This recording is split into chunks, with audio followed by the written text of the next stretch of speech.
Chief Wayne Payne, the Arbor Police Department. Sitting up here is Jewel Lake, resident agent in charge, the ATF, Gerald Smith, Fire Chief for D'Iberville, Pat Sullivan, Fire Chief for Harrison County, Ricky Davis, Deputy Chief, Mississippi Fire Marshal Service, which our Mayor, Quave, and our City Manager, Mr. Heritage. Chief Payne announces the arrest of Crystal Danielle Gonzalez, a 25-year-old resident of D'Iberville, for one count of first-degree arson for the fire that occurred on March the 4th at the Arbor View Apartments in D'Iberville. After an intensive investigation by state, federal, and local agencies, a warrant was issued today for Mrs. Gonzalez. The arrest comes from an extensive investigation by multiple agencies logging hundreds of man-hours to bring the person responsible to justice and to bring closure to the families who were affected by this crime.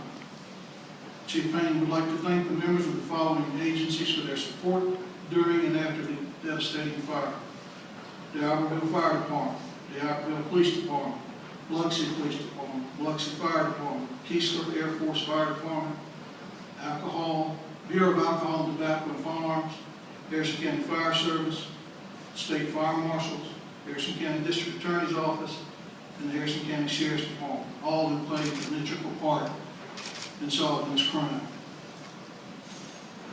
On the night of the fire, our firefighters from the agencies that I just mentioned, although we had a great loss of property at this fire, those guys kept it from being worse. Chief, I commend you and the men, both chiefs, for the job that y'all did out there. To the investigators to my right here who spent these hours, guys, y'all did a great job. And it shows as a result of the warrant being issued today. And I know many of you thought that you were sleeping at the police station, and some of you did, but sometimes they have to work long hours like that. The bill was set by Judge Strong. The bill was set at $2 million. Following the process at the police station, she was transported to the Harrison County Adult Detention Center. And I'll open up the floor for any type questions. How did y'all identify Ms. Gonzalez as the key suspect? I'll take that.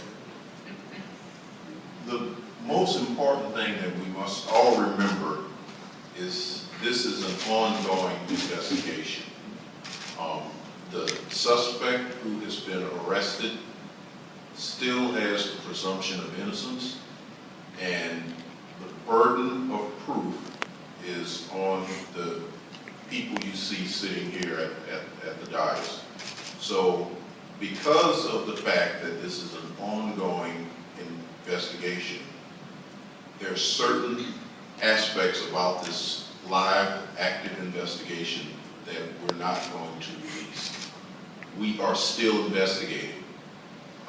This is a momentous point that we have reached, but we still have a lot of work to do to bring this case to its final judicial point. So some questions we won't be able to answer for the sake of the investigation, and some questions that we will. Why is it first degree? If you don't, would you mind saying that? It's the state statutes based upon the crime itself.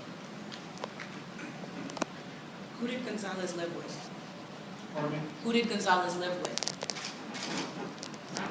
She lived with her boyfriend. Did it involve a domestic situation? Pardon me? Did her arrest, or I'm sorry, her arson, did that at all involve a domestic situation? Once again, there are certain parts of the investigation we're not going to release at this time. So are you able to elaborate at all on how y'all believe the fire was started? Or what caused the fire?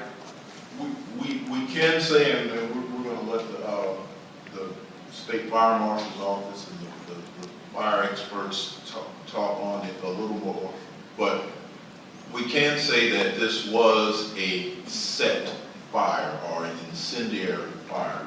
And we must all be cognizant of this was not a victimless crime.